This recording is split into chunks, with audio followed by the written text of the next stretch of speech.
कैसे आप सब, मैं आशा करता हूँ आप लोग अच्छे होंगे। तो दोस्तों मेरा नाम है विशाल और मैं अपने पढ़ाई करने के साथ साथ आप लोगों को भी पढ़ाने का प्रयास करता हूँ।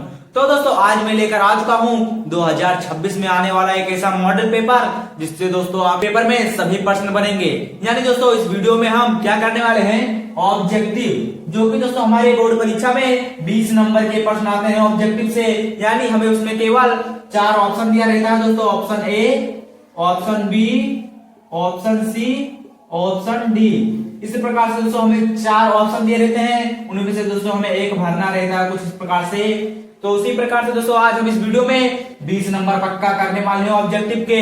मैथ में दोस्तों आपका 1 नंबर का क्वेश्चन इससे बाहर नहीं आएगा।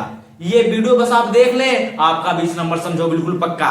तो चलते हैं फटाक से अपने वीडियो पर, लेकिन उससे पहले आप लोग वीडियो को लाइक कर दीजिए और चैनल पर नए हो तो चैनल को फटाक से सब्सक्राइब कर दीजिए और हम चलते हैं अपनी वीडियो की तरफ। तो दोस्तों हम आ चुके हैं अपने पहले प्रश्न पर, जो कि दोस्तों बहुत ही इंपॉर्टेंट प्रश्न है। ये दोस्तों हमारे 2024 के बोर्ड परीक्षा में आया था, इस बार भी दोस्तों ये पूछा जाएगा। यानी ये दोस्तों वेरी इंपॉर्टेंट क्वेश्चन है दोस्तों, वेरी इंपॉर्टेंट क्वेश्चन है दोस्तों। तो चलिए इसे सॉल्व करते हैं। क्या है, a1x plus b1y plus c बराबर 0 तथा a2x plus b2y plus c बराबर 0 दो रैखिक समीकरण हैं।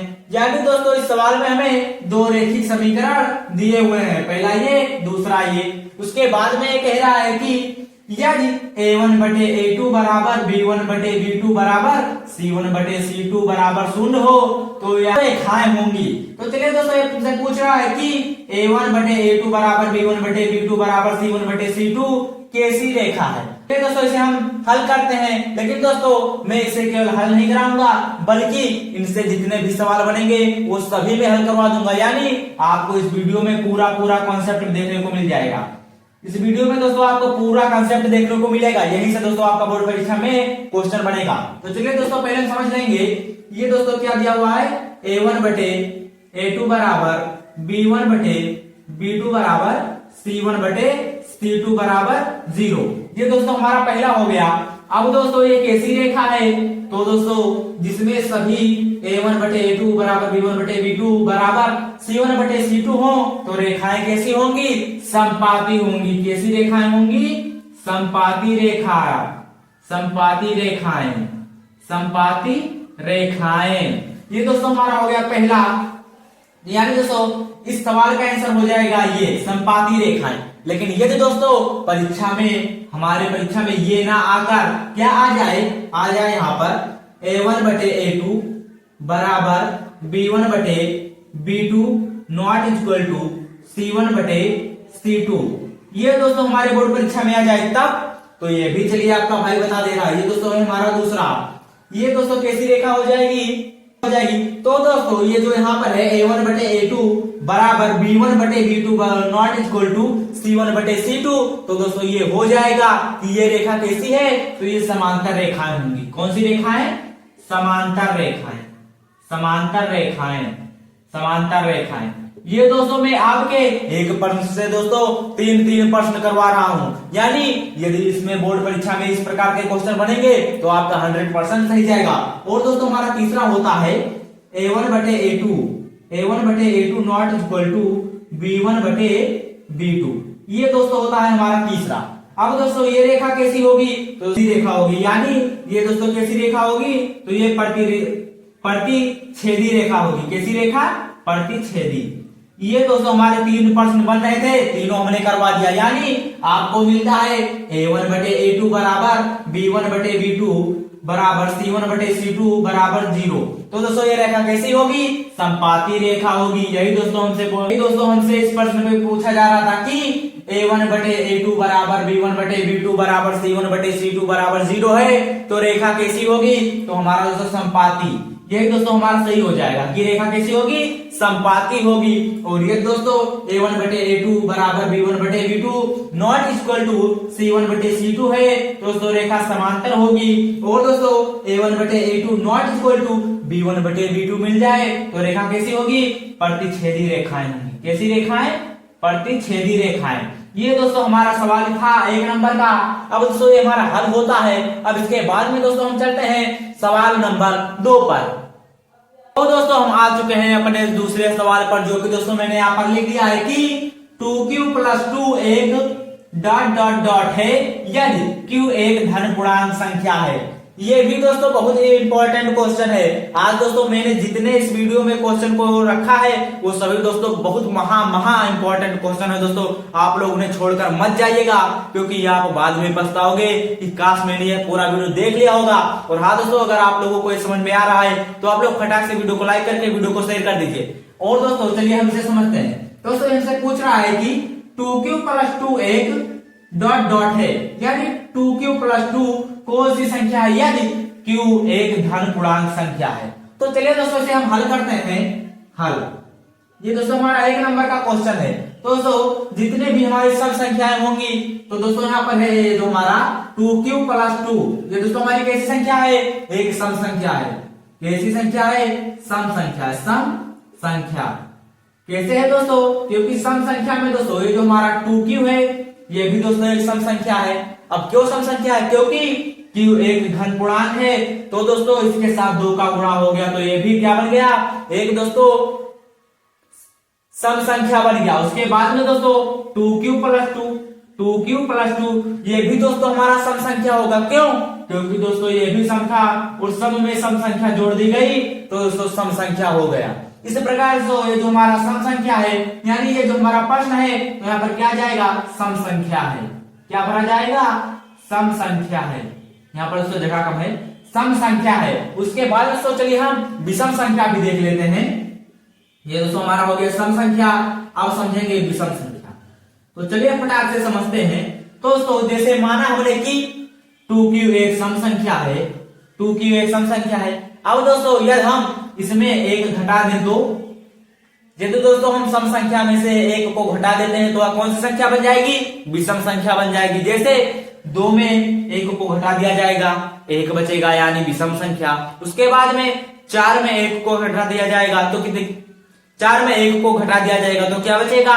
3 बचेगा, यानी 3 भी एक विषम संख्या है। तो इस प्रकार से सम संख्या में चाहे 1 घटाया जाए और या फिर दोस्तों 2q+1 कर दिया जाए और या जोड़ दिया जाए, तो दोस्तों हमारा विषम संख्या ही प्राप्त होगा। जैसे 4 एक कैसी संख्या है? 4 एक सम संख्या है, लेकिन उसमें यदि हम 1 को जोड़ दें यानी 5 हो जाएगा, तो 5 एक क्या सम संख्या है? नहीं है। तो इसलिए दोस्तों कौन सी संख्या होगी? विषम संख्या हो जाएगी। और दोस्तों हमारा प्रश्न कह रहा था कि 2q+2 एक कैसी संख्या है? तो सम संख्या है। यही दोस्तों हमारा सवाल था, और ये भी दोस्तों बहुत ही इंपॉर्टेंट सवाल है। आप लोग इसे भी नोट करते चलिए दोस्तों। मैं जितना पढ़ा रहा हूं आप लोग दोस्तों एक कॉपी उठाइए, एक कलम उठाइए, उसमें दोस्तों ये 20 के 20 प्रश्न को सॉल्व करिए और उसे दोबारा रिवीजन कर लीजिएगा।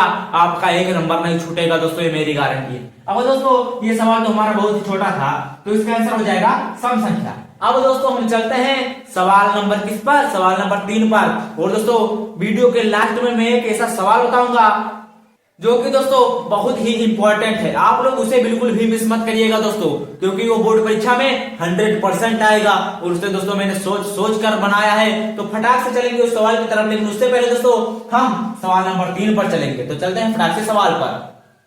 तो दोस्तों फटाक से हम आ चुके हैं अपने तीसरे सवाल पर, जो कि दोस्तों बहुत ही प्यारा सवाल है और बहुत आसान भी है। ये दोस्तों फटाक से आपका लग जाना चाहिए। फटाक से दोस्तों आप लोग बताइए इसका आंसर कितना आएगा। तो सवाल है यदि द्विघात बहुपद x² - 2x - p = 0 का एक मूल कितना हो? 2 हो। यानी दोस्तों इसका एक मूल या शून्य दोस्तों 2 दिया है, तो p का मान क्या होगा? यानी हमसे यहाँ पर x का मान दिया हुआ है और p का मान पूछ रहा है। तो फटाक से दोस्तों हम इसका एक शून्य यानी x में 2 रख देंगे, यानी हम बराबर 2 इस समीकरण में रखने पर। तो फटाक से चलिए दोस्तों रखते हैं, क्या हो जाएगा?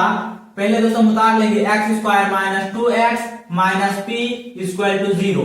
अब दोस्तों चलिए यहाँ पर हम 2 रखते हैं, तो हो जाएगा 2 का वर्ग, क्योंकि दोस्तों x पर वर्ग लगा था, तो यहाँ पर भी दोनों, तो यहाँ पर भी दोस्तों हमने स्क्वायर चढ़ा दिया। उसके बाद में है 2, उसके बाद दोस्तों ये जो हमारा गुणे में हो जाएगा कितना है? 2, तो 2 के गुणे में 2 हो जाएगा - p = 0। इसके बाद दोस्तों चलिए हम हल करते हैं। 2 का दोस्तों जब हम वर्ग करेंगे तो कितना आएगा? 4 - 2 दूनी 4 - p इक्वल टू 0। अब दोस्तों ये हम इस 4 में से हम इस 4 को घटा देंगे तो कितना आएगा, मात्र दोस्तों 0 बचेगा। तो -0 माइनस पी बराबर 0। कितना है दोस्तों, 0 माइनस पी बराबर 0। अब दोस्तों क्या करेंगे, माइनस पी को यहीं रहने देते हैं और इस 0 को इधर लेकर चले जाएंगे। जब दोस्तों हम इस 0 को इधर लेकर जाएंगे दोस्तों ये प्लस में इधर आएगा, धन इधर आएगा तो माइनस में हो जाएगा, तो हो जाएगा -0। अब दोस्तों माइनस से माइनस कैंसिल, यानी p बराबर दोस्तों 0। इसका आंसर कितना आ गया दोस्तों, इसका आंसर दोस्तों 0 आ गया। फटाक से आप लोग दोस्तों इसका आंसर कितने लोग बता रहे दोस्तों, जितने लोगों का दोस्तों आंसर 0 आया है पक्का वो दोस्तों कि हमारे बोर्ड परीक्षा में 95 पार कर आएंगे, 95 पार करके आएंगे। तो फटाक से दोस्तों वीडियो को शेयर कर दीजिए। उसके बाद दोस्तों इसका हमारा आंसर आज का है p बराबर 0, यानी दोस्तों ये जो हमारा सवाल था हल हो गया है। चलिए एक बार उसमें समझते हैं क्या क्या है। हमने यहाँ पर एक मूल 2 दिया हुआ था तो कुछ नहीं किया है, सिंपली x के जगह पर हमने 2 को पुट कर दिया है और हल कर लिया है। दोस्तों हमारा p का मान कितना आ गया, 0 आ गया। बस दोस्तों इतना करना रहेगा। दोस्तों आप लोग फटाक से देखेंगे कि p बराबर 0 कहाँ दिया हुआ है, उस ऑप्शन को काला कर देंगे या फिर नीला कर देंगे। फटाक से दोस्तों आप लोगों को कर देंगे। चलते हैं हम अपने सवाल नंबर 4 की तरफ। दोस्तों फटाक से हम आ चुके हैं अपने प्रश्न नंबर 4 पर। प्रश्न नंबर 4 क्या है दोस्तों, ये दोस्तों है किसी घटना के घटने की प्रायिकता 0.8 है तो इस घटना के न घटने की प्रायिकता क्या होगी। ये दोस्तों हमारा सवाल है प्रायिकता चैप्टर से, जो कि दोस्तों आपके एनसीईआरटी बुक में भी है और दोस्तों आपके डॉक्टर मनोहर रे बुक में भी है। ये दोस्तों सवाल आपके बुक में जरूर मिलेगा। तो चलिए फटाक से अमल करते हैं। क्या कह रहा है कि किसी घटना के घटने की प्रायिकता कितनी है, 0.8 है, यानी घटना घटने की प्रायिकता 0.8 है तो इस घटना के ना घटने की प्रायिकता क्या होगी। यानी हमसे घटना ना घटने की प्रायिकता पूछी जा रही है, तो इसे चलिए कैसे लगाएंगे। दोस्तों हम एक फार्मूला जानते हैं कि घटना घटने की प्रायिकता घटना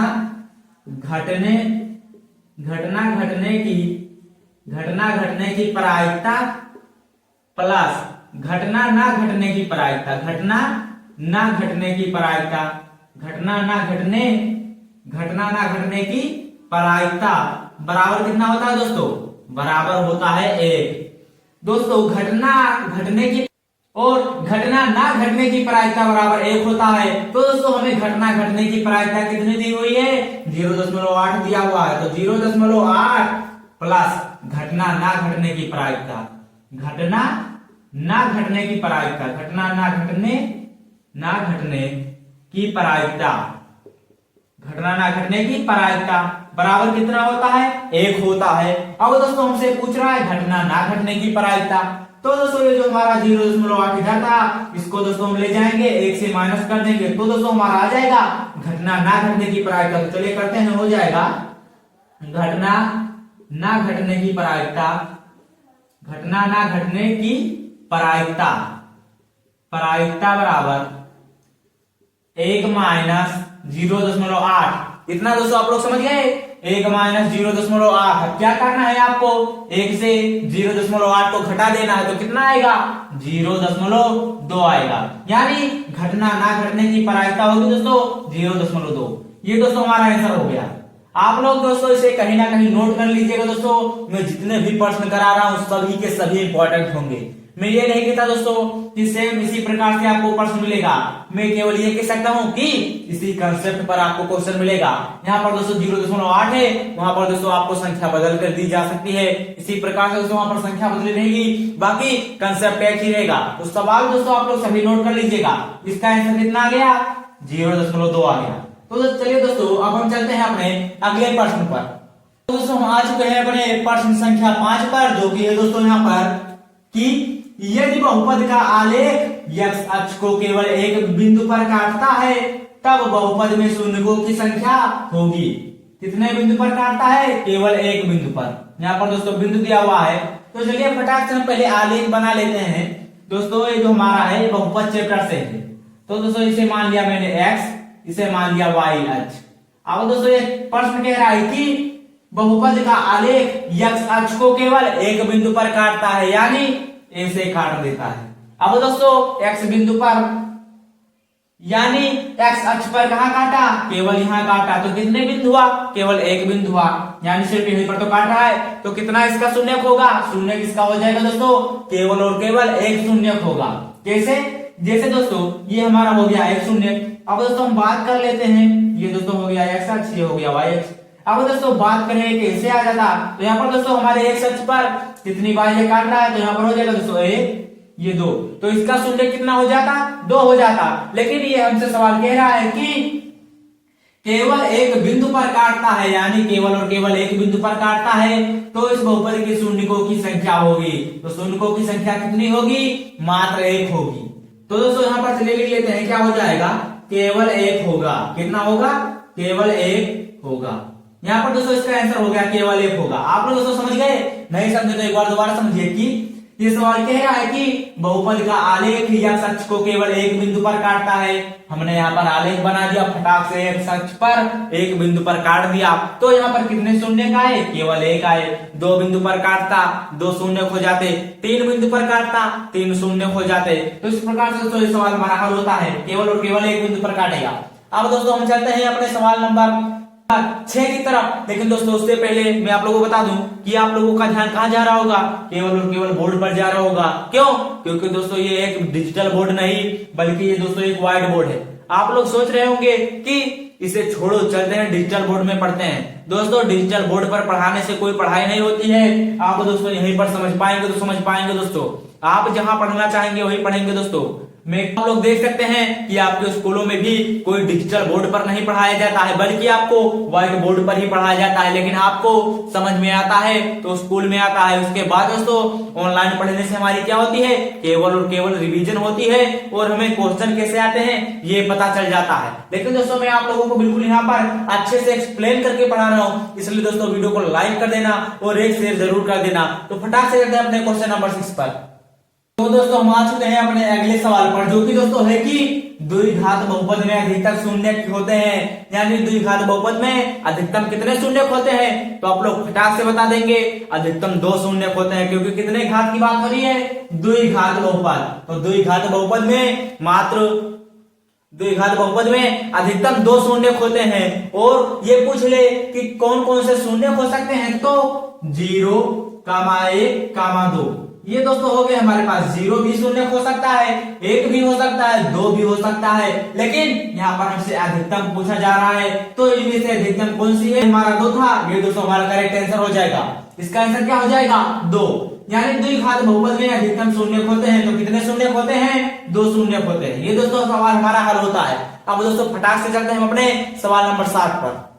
तो दोस्तों हम आ चुके हैं अपने अगले क्वेश्चन पर, जो कि दोस्तों बहुत ही इंपॉर्टेंट क्वेश्चन है, लेकिन यह बहुत आसान भी क्वेश्चन है।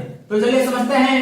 यदि अल्फा बीटा बहुपद 2x² - 3x + 5 के मूल हैं, यानी शून्य हैं, तब अल्फा² beta plus alpha beta square का मान होगा। यानी हमसे पूछ रहा है कि इसका जो शून्य है यानी मूल है अल्फा बीटा है, तो अल्फा² beta plus alpha beta square का मान पूछ रहा है। तो सबसे पहले हम इसे अल्फा² beta plus alpha beta square को तो हम यहाँ पर कर लेंगे हल, अल्फा² beta plus alpha beta square. अब क्या करेंगे, हम इसमें से अल्फा को कॉमन ले लेंगे, तो फटाक से ले लेते हैं दोस्तों अल्फा को।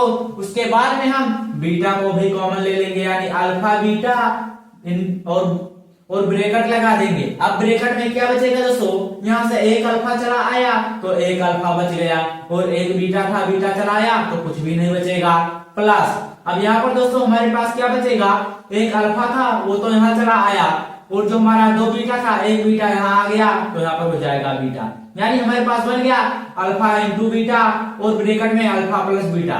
इसका मान हमें दोस्तों लाना है। तो फटाक से चलते हैं। पहले दोस्तों हम इसका क्या करेंगे, तो फटाक से चलिए हम इसका क्या करेंगे कि हमें शून्यकों का गुणनफल और शून्यकों का योगफल ज्ञात कर लेना है। तो फटाक से चलिए हम यहाँ पर कर लेते हैं। क्या है यहाँ पर हमारे पास सवाल, 2x² - 3x + 5।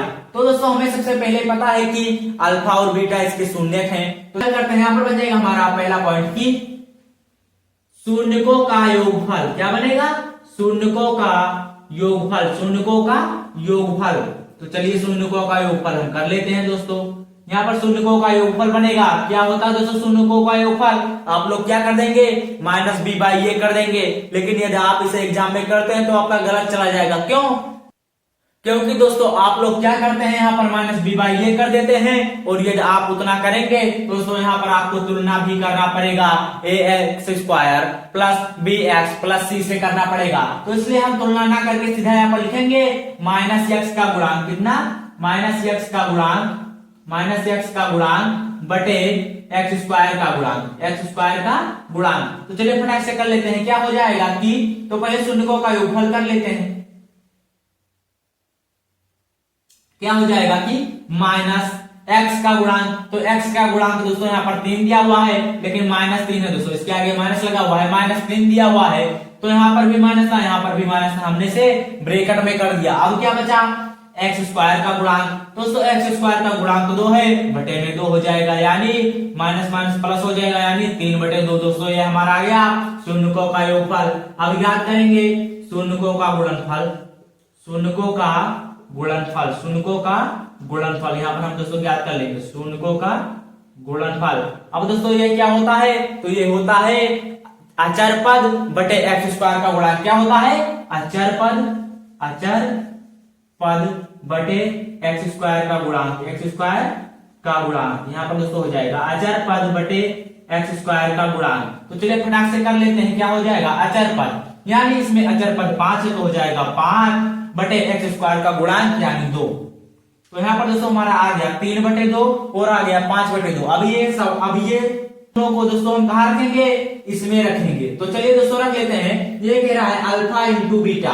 तो दोस्तों ये जो हमारा था अल्फा इंटू बीटा हो गया, यानी शून्यकों का गुणनफल, यानी अल्फा इंटू बीटा।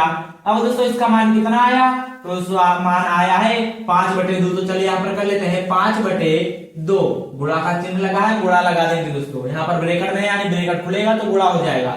उसके बाद में है alpha plus beta, alpha plus beta दोस्तों 3 बटे 2 आया था, 3 बटे 2 कर देंगे, 3 बटे 2 क्या आ गया, 15 बटे 4 आ गया दोस्तों, 15 बटे 4 दोस्तों इसका आंसर हो जाएगा।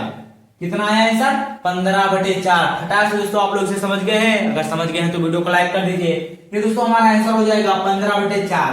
अब दोस्तों हम चलते हैं अपने अगले सवाल पर, लेकिन उससे पहले आप लोग इसे एक बार और समझ लीजिए कि यहाँ पर दोस्तों हमने पहले इसे यहाँ पर क्या ज्ञात करना था, alpha square beta plus alpha beta square का मान ज्ञात करना था। तो सबसे पहले हमने क्या किया, शून्यकों का योगफल निकाला, शून्यकों का गुणनफल निकाला और यहाँ पर मान रख दिया है और हल कर दिया है सिंपली। तो हमारा आ गया 15 बटे 4 दोस्तों, इसका आंसर हो गया। आप लोगों को समझ में आएगा तो वीडियो को लाइक कर दीजिए। हम चलते हैं अपने अगले सवाल पर। तो दोस्तों हम आ चुके हैं अपने क्वेश्चन नंबर अगले पर, जो कि है दोस्तों किसी बहुपद में भाज्य, भाजक, भागफल तथा शेषफल में संबंध होता है। तो इसको बहुत आसान है दोस्तों, एक सूत्र लिख देना। क्या होता है, भाज्य, भाज्य बराबर होता है दोस्तों भाजक, भाजक गुणे भागफल, भाजक गुणे भागफल, भागफल प्लस शेषफल। ये दोस्तों हमारा होता है सूत्र, ये दोस्तों हमारा सूत्र बन गया। क्या बन गया, भाज्य बराबर भाजक गुणे भागफल प्लस शेषफल। तो हमारा आंसर हो जाएगा, क्या हो जाएगा, भाज्य बराबर भाजक गुणे भागफल, भागफल प्लस शेषफल। ये दोस्तों हमारा आंसर हो गया। इसमें हमें कुछ नहीं करना था, केवल इसका सूत्र लिख देना था। यहाँ पर उसे याद कर लीजिएगा, इंपॉर्टेंट है। अब चलते हैं दोस्तों अपने अगले क्वेश्चन पर। तो दोस्तों हम आ चुके हैं अपने अगले सवाल पर, जो कि दोस्तों यदि एक समद्विबाहु समकोण त्रिभुज की एक भुजा कितनी है, 5√2 सेंटीमीटर है, कितनी है, 5√2 सेंटीमीटर है, तो कर्ण की लंबाई होगी। ये तो दोस्तों हमारा पाइथागोरस प्रमेय से ही लग जाएगा। आप लोगों को बहुत ही आसान लग रहा होगा क्योंकि आप लोगों ने इसे पढ़ा है। आप लोग फटाक से इसका आंसर कमेंट करिए दोस्तों, इसका आंसर क्या होगा आप लोग कमेंट करिए। तो चलिए हम पहले समझते हैं क्या कह रहा है कि ये समद्विबाहु त्रिभुज है। ये दोस्तों हमारे पास एक समद्विबाहु त्रिभुज हो गई। अब दोस्तों कह रहा है कि जिसकी एक भुजा 5√2 है, तो हमने माना ये भुजा 5√2 सेंटीमीटर है। अब दोस्तों जब ये समद्विबाहु है तो ये जो भुजा है ये इसके हम बराबर मान लेते हैं, यानी दोस्तों बराबर मान लेते हैं। तो यहाँ पर भी हो जाएगा दोस्तों, यहाँ पर कितना हो जाएगा, 5√2, कितना हो जाएगा, 5√2 यहाँ भी हो जाएगा दोस्तों। अब दोस्तों इसकी दो भुजा हमें पता है, अब हमें क्या ज्ञात करना है, कर्ण। तो हम एक सूत्र जानते हैं पाइथागोरस प्रमेय से, किससे, पाइथागोरस प्रमेय से। तो यहाँ पर हम डायरेक्ट दोस्तों हल करते हैं, क्या है, पाइथागोरस प्रमेय का कर्ण स्क्वायर बराबर लंब स्क्वायर लंब स्क्वायर धन आधार स्क्वायर। क्या होगा दोस्तों, लंब स्क्वायर प्लस आधार स्क्वायर कर्ण स्क्वायर के बराबर होता है दोस्तों। तो चलिए यहाँ पर कर्ण का स्क्वायर हम कर लेते हैं। पहले कर्ण का स्क्वायर जो कि हमें नहीं पता है तो इसे ही रहने देते हैं। उसके बाद में लंब का स्क्वायर। लंब दोस्तों क्या है, 5√2 सेंटीमीटर। तो यहाँ पर भी कर देंगे 5√2 का कितना कर देंगे, 5√2 का वर्ग कर देंगे। उसके आगे हो जाएगा दोस्तों प्लस आधार कितना है, इतना ही है 5√2। इसका भी दोस्तों हम वर्ग कर देंगे। तो चलिए फटाक से कर लेते हैं दोस्तों। कर्ण का स्क्वायर बराबर हो जाएगा 5√2 का स्क्वायर कितना होगा, ये तो दोस्तों 5 का गुणा 5 से करेंगे दोस्तों 25 हो जाएगा। और √2 का गुणा √2 से करेंगे तो 2 आ जाएगा, यानी 25 इंटू 2 प्लस ये भी दोस्तों उतना ही हो जाएगा। तो यहाँ पर दोस्तों हमारे पास बन जाएगा 50 प्लस 50 कितना बन जाएगा, 50 प्लस 50। और दोस्तों 50 धन 50 कितना होता है, 100 होता है, यानी 100 आ गया। लेकिन दोस्तों हमसे कर्ण का पूछ रहा है, कर्ण स्क्वायर का नहीं। इसलिए दोस्तों कर्ण बराबर हो जाएगा कितना हो जाएगा, √100। और √100 का वर्गमूल कितना होता है दोस्तों, 100 का वर्गमूल कितना होता है, तो कर्ण बराबर आ जाएगा दोस्तों कितना, 10 सेंटीमीटर। ये दोस्तों कितना आ गया, 10 सेंटीमीटर दोस्तों इसका कर्ण आ गया। बहुत ही आसान सवाल था जो कि दोस्तों हमारा 10 सेंटीमीटर आ गया। कुछ नहीं करना था, बस हमें एक पाइथागोरस प्रमेय का यहाँ पर सूत्र लगाकर इसे हल कर देना था दोस्तों। आप लोगों को समझ में आ गया होगा। अब चलते हैं अपने अगले क्वेश्चन पर।